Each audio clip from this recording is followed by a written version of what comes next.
Pour commencer cette vidéo, j'aimerais te poser une question. Est-ce que tu penses avoir un patrimoine plus conséquent que les gens de ton âge?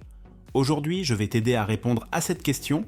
Tu vas enfin découvrir où tu te situes financièrement par rapport aux personnes de ton âge.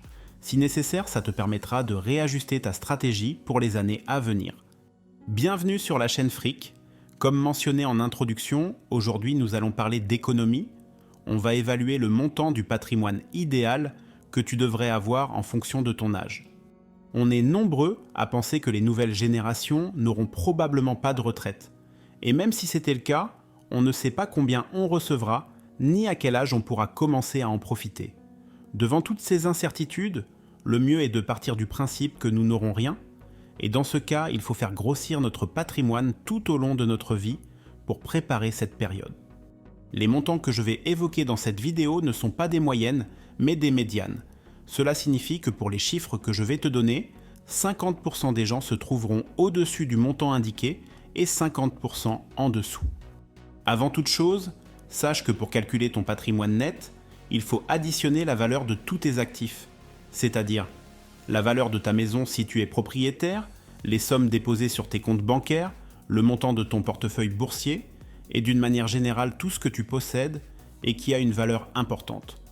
Une fois que tu as calculé ce montant, tu soustrais toutes tes dettes.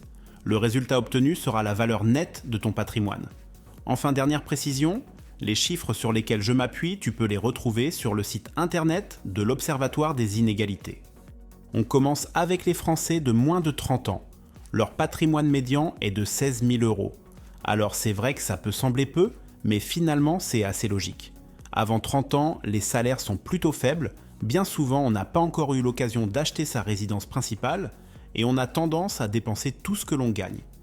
À cet âge-là, la première chose à laquelle tu devrais penser, c'est te former à l'investissement en regardant des vidéos comme les miennes par exemple.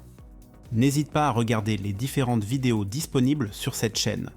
Il est crucial de commencer à te former le plus tôt possible, car cela prend du temps et ça peut transformer radicalement ton avenir.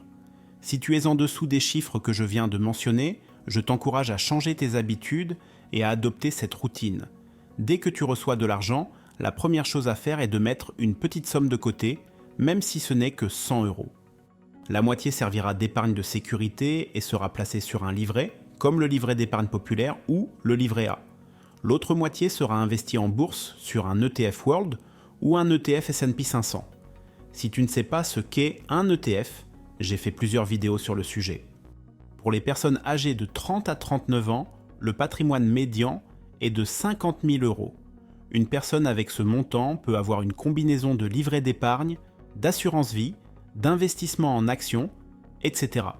Beaucoup de personnes de cette génération sont encore en train de rembourser des prêts immobiliers ou des crédits à la consommation, ce qui diminue fortement leur patrimoine net. Les plus prévoyants ont mis en place une épargne de sécurité pour faire face aux dépenses imprévues. En résumé, les personnes de moins de 39 ans voient souvent leur patrimoine net plombé par un montant assez conséquent de dettes. Entre 40 et 49 ans, le patrimoine net médian des Français atteint 110 000 euros. À cet âge, l'immobilier joue souvent un rôle majeur dans la constitution du patrimoine. Beaucoup ont acheté des biens immobiliers dont la valeur nette représente une grande part de leur richesse. C'est aussi une période où l'on commence à cotiser pour la retraite via des plans d'épargne dédiés. Enfin, les personnes qui ont choisi d'investir en bourse il y a quelques années commencent également à voir cet actif prendre une place de plus en plus importante, puisque les premiers résultats positifs se font ressentir. Après, c'est vrai que cette partie ne concerne qu'une minorité, puisqu'en France, l'aversion au risque reste forte. En effet, environ 80% des personnes préfèrent éviter les marchés boursiers, priorisant plutôt les comptes d'épargne et les assurances vie. Du côté professionnel durant cette étape de la vie, c'est aussi le moment où on commence à avoir un salaire vraiment plus élevé parce qu'on a une certaine ancienneté dans notre entreprise et on a potentiellement obtenu une ou plusieurs promotions. Pour les personnes qui ont entre 50 et 59 ans, le patrimoine net s'élève à 180 000 euros. À cet âge, la situation financière est généralement stable. Comme toujours, la propriété immobilière est un contributeur majeur au patrimoine. Les individus ont accumulé des économies pour la retraite, principalement via des assurances vie et de l'immobilier. En général, à cet âge, la plupart des dettes, y compris les prêts à la consommation, sont remboursées. C'est souvent le moment où on atteint le sommet de sa carrière et de ses revenus. Certains peuvent avoir des investissements dans des entreprises ou posséder leur propre entreprise, ce qui peut considérablement augmenter leur patrimoine, bien que ça reste minoritaire. C'est aussi la période où on commence à recevoir des héritages, ce qui offre un soutien financier supplémentaire. Entre 60 et 69 ans, le patrimoine net médian des Français atteint 215 000 €. C'est cette tranche d'âge qui peut être considérée comme la plus riche. L'immobilier constitue la majeure partie de cette richesse, représentant plus de 65% du patrimoine. Les remboursements des prêts immobiliers et des crédits à la consommation ont permis à ces personnes de consolider leur patrimoine. Il y a également une partie non négligeable qui provient de comptes de retraite, tels que le plan d'épargne retraite, utilisé afin d'obtenir un complément de revenus. Avec ces chiffres, on comprend globalement la logique d'un patrimoine. Si les investissements sont gérés correctement, ils vont voir leur valeur augmenter avec le temps grâce à la hausse naturelle des actifs et aux intérêts composés. Le temps est un allié essentiel dans la constitution d'un patrimoine, ce qui souligne l'importance de commencer le plus tôt possible. Enfin, dernière tranche d'âge, les 70 ans et plus.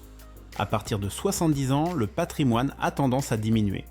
Pour cette catégorie, on est d'ailleurs à un patrimoine de 210 000 €.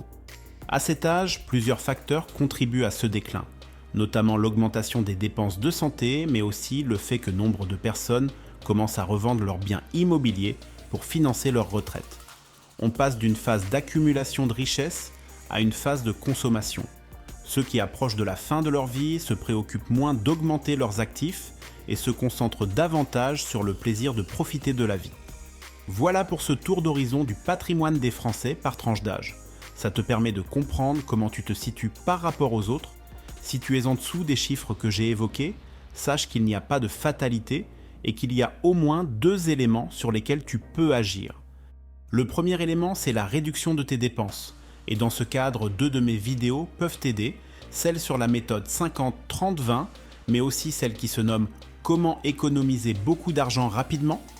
Le deuxième élément, c'est le fait d'arrêter d'épargner 100% de tes économies et de commencer à investir une partie de l'argent que tu as mis de côté.